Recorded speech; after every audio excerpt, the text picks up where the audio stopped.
All right, cool. The recording is happening. We are now going to talk about, we are in section, oh, hi Linda. I'm going to close my door. Are you okay with me having my mask off and having the door closed? Record, so we're all going to jail. Okay. All right, I'm going to talk about the AVID. Last week we were right in the middle of section 10 of the contract, which is on statutory disclosures.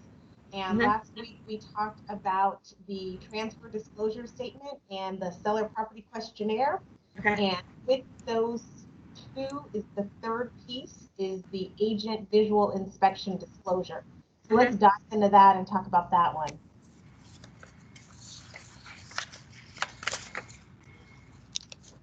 All right, so we are looking at the agent visual inspection disclosure, and this one is, I like to say, this is the one document that was really made with agents in mind, right? This one is designed to protect us. So if this is the one document that's kind of out there to protect us and not protect the buyers and sellers, it's worth spending a little bit of time on and really digging into it. So we often call it the AVID, but that stands for the Agent Visual Inspection Disclosure. And if you remember, I don't want to do a bunch of shuffling around back and forth, but if you remember on the transfer disclosure statement on page 3, there was a box that said, see attached AVID. Instead of you typing in your comments or waiving your opportunity to provide your diligent visual inspection, the right choice is always to check that box and then do the agent visual inspection disclosure. And if you remember last week, I did say that in order for your transfer disclosure statement to be considered complete, you have to have all of the boxes checked. If they marked yes to any question, an answer has to be provided, and the listing agent's agent visual inspection portion has to be done. Now, whether that means they wrote in the comments, they checked the box and said see attached, or they waived their right, which hopefully no one would ever do, then once this is all complete, you have a complete transfer disclosure statement, and that statutory obligation is then fulfilled from the seller, and at that point, it stops the clock. If you have an incomplete transfer disclosure statement, one of these things is not done, then the buyer has an additional 5 days from the time they get it, whether contingencies have been removed or not. They get another 5 days when they actually receive the completed transfer disclosure statement. Does that make sense? You guys with me on that? Yeah. Okay. Yep. So back to this agent visual inspection disclosure. I always laugh because it brings back all my memories of the good old days when I was a young buck agent and I was doing every and anything to kind of prove myself before this document came out. So this, if you go down to the section that says agent inspection limitations, it goes in to say that because an agent's duty is limited to conducting a reasonable, competent, and diligent visual inspection of the reasonably and normally accessible areas of only the property being offered for sale. So that's a lot. That's a bunch of words that says a lot. So our obligation is only limited to reasonable and competent, yet diligent, visual, right? We're only talking about what we can see of what is reasonable and normally accessible in the property and only of that property being offered. So that means we're not going to go out and like study the neighborhood, and we're not going to go out and find out, you know, when to the planning department and see what changes are going to happen. And we're not going to track the bus routes, and we're not going to, you know, do any of those things. We're just supposed to visually do a diligent visual inspection of the property in the areas that are accessible to us. So we're not going to climb up on the roof or the attic. You know, that's not part of what's considered accessible to us or reasonable. We are not going to, in the interior, we don't look under or behind furniture, behind pictures, wall hangings, floor coverings. We don't look up the chimney or into cabinets or open any locked doors, right? If it's not accessible, we're not responsible for doing a visual inspection. On the exterior, we don't go under the house. We don't climb up hillsides or move or look behind plants or shrubs or vegetation or fences or walls or other barriers. And I always chuckle because of my days in the Bay Area. I actually, a lot of this stuff was kind of common practice where you would necessarily walk up a hillside with a client or look behind bushes. And, sometimes when we do country property, we will walk the property with the client and do these things. But we want to be careful that we're limiting our visual inspection and what we're talking about to what's reasonable and accessible. When it comes to appliances, we don't turn on appliances. We don't test them. We're not, turning on the water to see, how it runs. We leave all that stuff to the home inspector, right? And it's really important that you do that because let's say there is something that you discover is wrong. You turn on the water and you can't turn it off. If the home inspector turns on the water and they can't turn it off, they have a tool that they could go and figure out and get the water turned off. If we turn on the water and can't turn it off, we're in trouble, right? So not our job to turn on the dishwasher, see if it runs, mess with the heating and air conditioning. If you think about it, your hands should kind of be in your pocket and you're only doing a visual inspection of the property.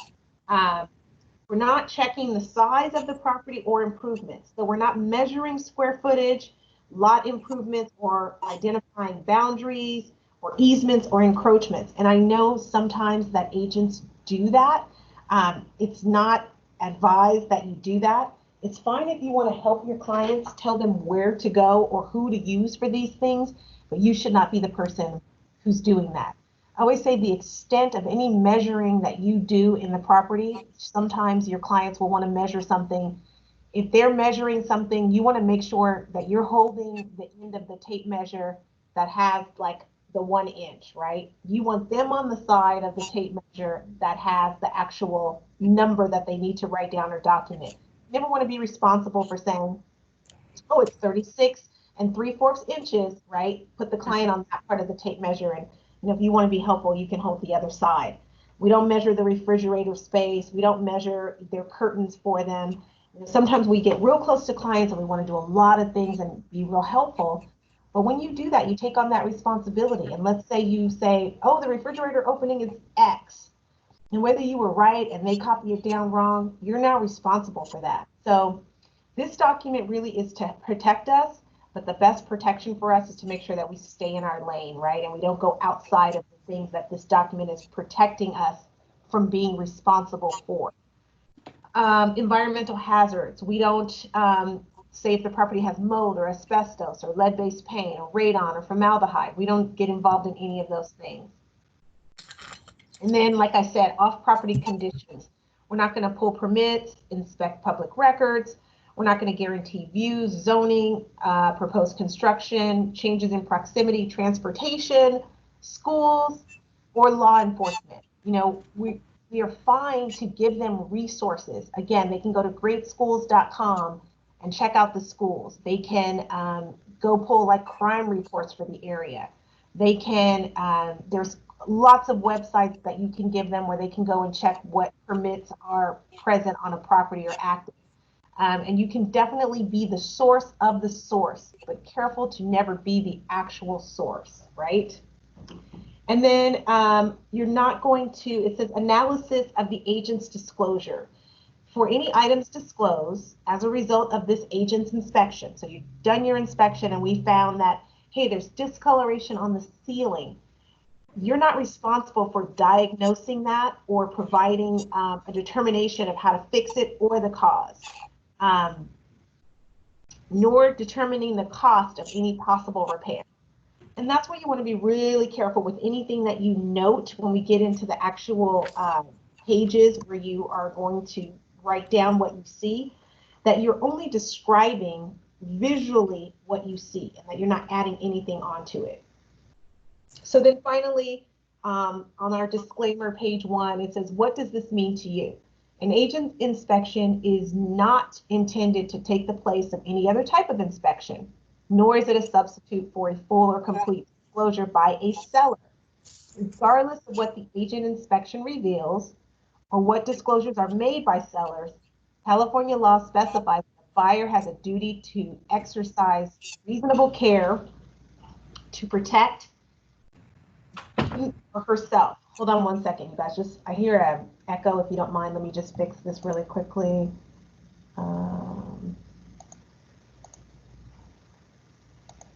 Oh, hold on. I'll mute myself.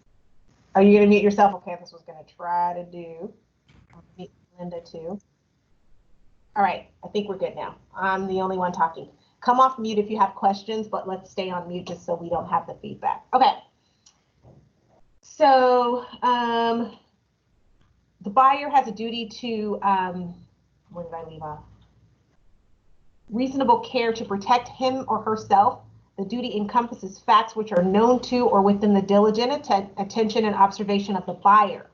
Therefore, in order to determine for themselves whether or not the property meets their needs and intended uses, as well as the cost to remedy any disclosed or discovered defects. Then we go to bold.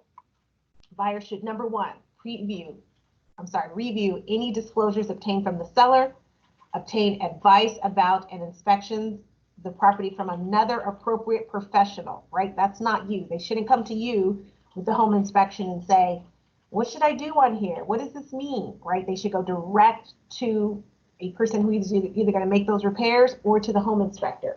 Review any findings of those professionals with the persons who prepared them. If the buyer fails to do so, the buyer is acting against the advice of the broker.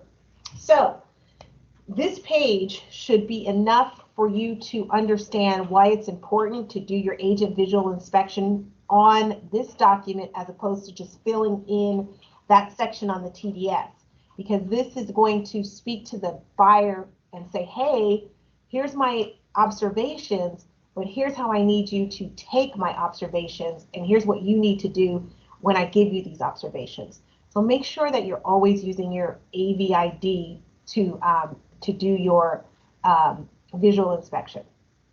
All right, now here, the next 2 pages are where you're going to actually write down the things that you are noting from the property. So first thing is it a duplex or triplex? What is this? And then you're going to put your firm name, the inspection date, and then it asks for weather conditions.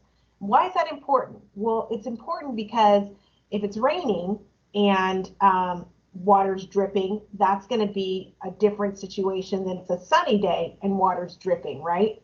So it's important that you say whether it was gloomy or sunny or dry or whatever the situation is, because that is going to add color to your observations that you make on that day. If there's puddles and that's because it's raining, if there's puddles and it's a dry day, then those puddles obviously mean something different on a rainy day than they would on a dry day. Now we go through each section of the property, and you're going to note whatever you see. I always like to advise that if you could put something for each and every area that the property has, it's a good idea. We don't put anything like niceties or anything that would seem like an advertisement or you're trying to sell the property. What you want to put down is something that you see that you think could potentially be something the buyer needs to know about that property. But you also want to make sure that you've kind of covered your own butt and you could demonstrate that you really did go through that property, you really did do a diligent inspection, and you checked each and every section that was reasonably accessible. So sometimes we will put things like, we'll see nail holes in the wall. Although that's not a big deal, and most people expect, when they move out, there might be nail holes in the wall. The reason they would put something like that is just to kind of note that they did go into that room and they did see something. You never want to say that everything's fine, because that's making a judgment call, and that's a diagnosis. You only want to describe what you see.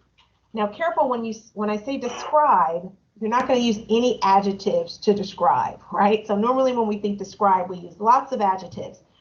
But in this particular part of our job or our duty, we're going to stay away from using adjective. We're not going to say a big hole, a large hole, a small hole. We're not going to say you know, it was messy, or it was a hairline. We're going to stay away from anything that would like place a judgment on what we're seeing. And we're going to be like robots, and we're just going to note specifically what we see. So if there's a crack in the wall, then that's it. There's a crack in the wall.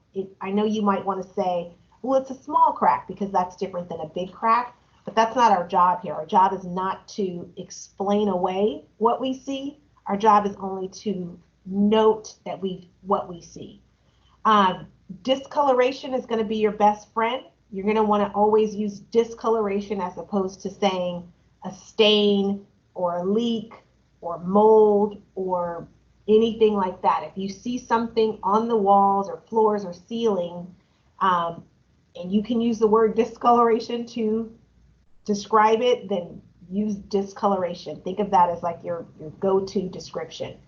You can say things like the carpet is worn, or there's scuff marks on the floor, tile missing, crack in the tile, holes in the walls. You want to definitely note whatever you're seeing. You just don't want to seem as though you're exaggerating it or explaining it away. So you do have to think carefully about how you are going to complete this form. If you go into a room and there's absolutely nothing that you could ever say about this room is absolutely perfect and there's nothing you can say, then you're going to need to go ahead and like throw a brick or break something or mess up the room in some kind of way. I'm kidding, you guys. I'm totally kidding. If you go into a room and there's absolutely nothing, then you can say nothing noted. You can just, that way it's clear that you went into the room, you took a look at the room, and there was nothing for you to note. So you would say, I went in the kitchen and there was nothing noted. It's really hard to go into a kitchen though, and like note nothing about that kitchen. Usually there's something on a cabinet or counter or floor or wall or appliance that you could see and note for that buyer. It's got kitchen, other rooms, hall, stair, bedroom, bathroom, and then a place for other if we're dealing with a bigger place or a triplex or something like that. You can, I do recommend if you're dealing with a multi-unit property, I would do one for each unit. I would do one agent visual inspection disclosure for each unit and note on top, this is for unit number 1B, or put the address of that unit on there so that you have one for each unit, as opposed to trying to figure out how to distinguish the bedroom in this unit versus the bedroom in that unit. If you have any additional addendums that you need to add in, there's a box for you to check that. There's a place for you to put where you check the garage and parking, the exterior building and yard. Remember, you're just going to take a look at the yard. You're not going to be walking up and down, up slopes, down slopes, behind shrubbery. You're just going to kind of look out and see what you see. And then any other observed or known condition that's not specified above, right? So let's say the neighbor's house, there is a lot of ruckus going on, or there's 10 cars on the front lawn. That would be something that you would want to note, right? That you saw 10 cars parked on the neighbor's front lawn. So, or a bunch of trash or something like that, that you see, not walking up and down the street, but just from your property, you could note something that you see across the street or next door. You would want to go ahead and put that there. Questions on this or the disclosure you would make or how to do it? I have a question. Okay. So I know you had said from last week to do this before for sale. Would this be released to somebody that they wanted to see it before they make an offer? So you would do this before the sale if it's your listing, right? So your listing, you're going to have all your disclosures done prior to going on the market. Yeah. You could definitely, one of the practices in Southern California and in the Bay Area is they, the potential buyer would review all of the disclosures prior to making an offer. We don't do that as much here, but I'm a big fan of that practice. So I think that would make sense. The more information somebody has at the time of making an offer, the more accurate of an offer you're going to get, and you're going to get an offer that's actually going to stick. So yes, you could produce all of the disclosures ahead of time. You could attach them to your multiple listing, to your MLS, and someone could review them all prior to making an offer on the property. Okay. When you say could, should or no? If we had more people in the class, there would be many people on the call who would argue with me and say all the reasons why they don't think it's a good idea to show disclosures prior to getting an offer. Yeah. I would be arguing back and saying all the reasons why you should show disclosures prior to getting an offer. So I'll just say that I think it's a should, but it's one of those things that's not a common practice in this area. Okay. Got it. Okay. Any other questions on this? Okay, cool. Let's look at the exempt seller disclosure. So let me get out of this just a minute. And then we'll kind of be done with this grouping of disclosures.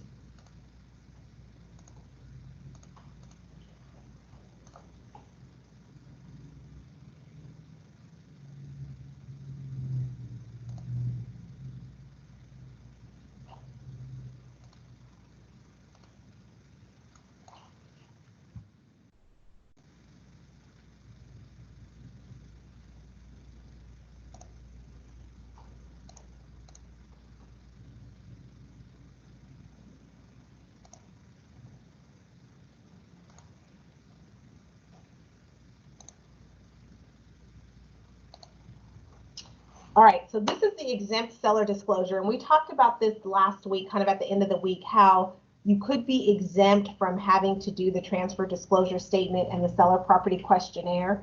And I sent out, I think, after the call, the reasons that you could be exempt, and right now they're still not at the top of my brain. So if you are exempt from having to do the transfer disclosure statement and the SPQ, you're never exempt from having to disclose what you know about a property. So they came up with this exempt seller disclosure form to help sellers answer the questions that they need to disclose. But again, the rule is a seller needs to disclose everything they know about a property that could materially affect the value or desirability. But this is the document that they would use if they were exempt from the TDS. So it just says under California law, most sellers of real property are required to provide a transfer disclosure statement. Certain sellers are exempt from completing the TDS, but not exempt from making other disclosures. Sellers who are not legally required to complete the TDS can use this form to make the required disclosure, including the disclosure of material facts which they are aware. And then you've got the civil code there. Number 3, the following representations made by the seller are not the representations of the agents, if any. This disclosure statement is not a warranty of any kind by the seller and is not a substitute for any inspections or warranties by the principals. The principals may wish to obtain. The real estate broker is qualified to advise on real estate transactions. If the seller or buyer desire legal advice, they should consult an attorney. It's always nice when they put that there, because that's one of the statements that we hate to make to our clients. So the more CAR puts that out there for us, I think the better it is. All right, so if you remember, the TDS was 3 pages and the SPQ was 4 pages. And now you've got this 1-page document that is supposed to do the trick for those 2 forms. So I just want to caution and say that if the seller knows more than these few questions listed, they still have an obligation to disclose everything they know. So, has anyone died in the property within the last 3 years? An order from the government health or official identifying the property as being contaminated with methamphetamines? And if they say yes, they want you to attach the order. Has there been a release of illegal controlled substance on or beneath the property? Whether the property is located in or adjacent to an industrial use zone. And then they manufacturing or commercial or airport use. Whether the property is affected by a nuisance created by an industrial use zone. and whether the property is located within a mile of a formal federal state ordinance location, if there are any insurance claims against the property, any matters affecting the title of the property, material facts or defects affecting the property not otherwise disclosed to the buyer, and then plumbing fixtures that are non-compliant plumbing fixtures. So that is going to be your new plumbing fixture law that says that all the plumbing fixtures have to be upgraded. So if you think about these few questions that are in number 4, they're going to be things that whether the person has lived in the property or has knowledge of the property, these are things that they can easily find out. Most of them are going to be on your NHD report, insurance claims on the property. So it's still the seller's responsibility to answer these questions, even if they don't have like real knowledge as you would for somebody who's either lived in a property or managed it as a rental. You do have to provide an answer to every question and an explanation. If you provided yes to any of the answers, you could fill in that explanation in the space provided, or if you need more room, you could attach a Word document or some other form so that you have more room to complete it. The seller represents that the information here is true and correct and to the best of their knowledge, and they are and the seller hereby authorizes the agents to provide this statement to anybody who's either actual or anticipated sale of the property. So here's where they're saying, yes, you can provide it prior to the person making an offer. And that's it. I mean, it's pretty simple if you are exempt from the transfer disclosure. There are very few questions that you have to answer, but it's also really important that we make sure our sellers understand that they still have to disclose anything that they know about the property, even if it's not one of the questions provided here. So, questions on this exempt seller disclosure?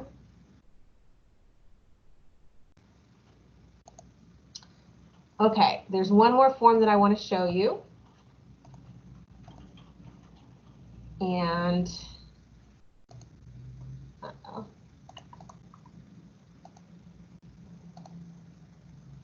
I hate to show people things that are like, don't use this, but I do want to show you this. It may not even be here anymore.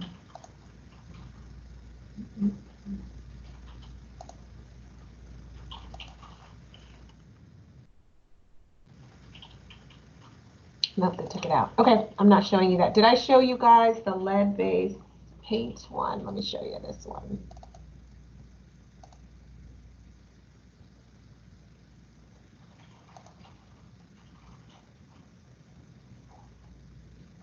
Okay, I'm showing you this one because we still have a little bit of time. I kind of talked about it before, but I want to actually bring it up. So I talked about the lead-based paint disclosure, and I talked about the fact that it was for any property that was built prior to 1978.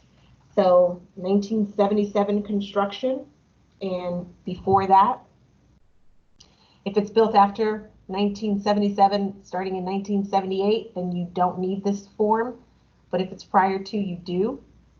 There is a section here, and the question for the seller is, we have no knowledge of lead-based paint or paint hazards in the house other than the following. So this is where they would say if they knew of any lead-based paint in the property. We have no reports, and if they did have any reports of lead-based paint, they would fill that in that section. And then here's where the seller signs off that they have no knowledge, or they have no knowledge except what they put in that section. And then you come down here, and here's where the agent, the listing agent, will sign off that they haven't received anything. And then here's the buyer section. The buyer will say they've received all the information, they received the pamphlet, and then they sign off, and then the buyer's agent signs off saying, I have reviewed the information and I don't know of any lead-based paint, and I believe it to be true and correct. So that's the final piece of the disclosures that are required. Let me pull up the residential purchase agreement for us to review. Where is it?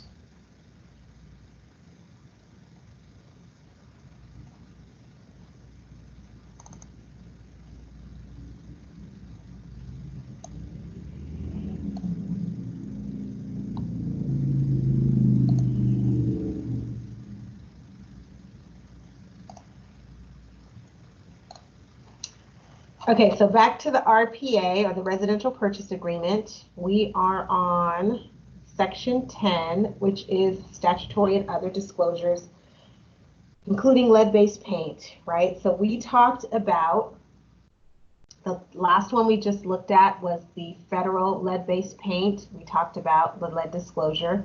We talked about the real estate transfer disclosure statement.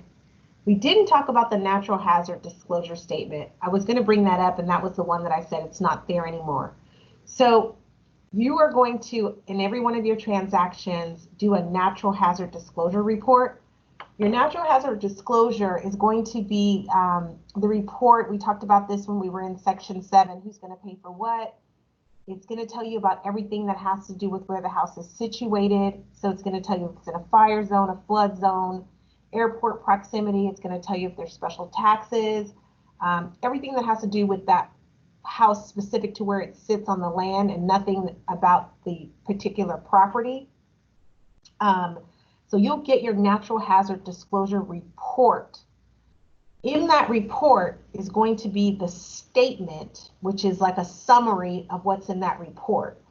And it'll have yes or no to the main questions that have to be answered. So specific to fire, flood, and a few other things. You're going to always use that statement that comes with the report to satisfy your natural hazard disclosure statement, which is a statutorily required disclosure. And again, that's part of your NHD report that you'll get whenever you're in a transaction, and within that report, you'll find the statement. And we went into this number 2. From the number 2 section, we talked about the AVID. And then from number 3, we talked about the transfer disclosure statement, and we talked about the seller property questionnaire. And we talked about when you are exempt, you would complete the exempt seller questionnaire.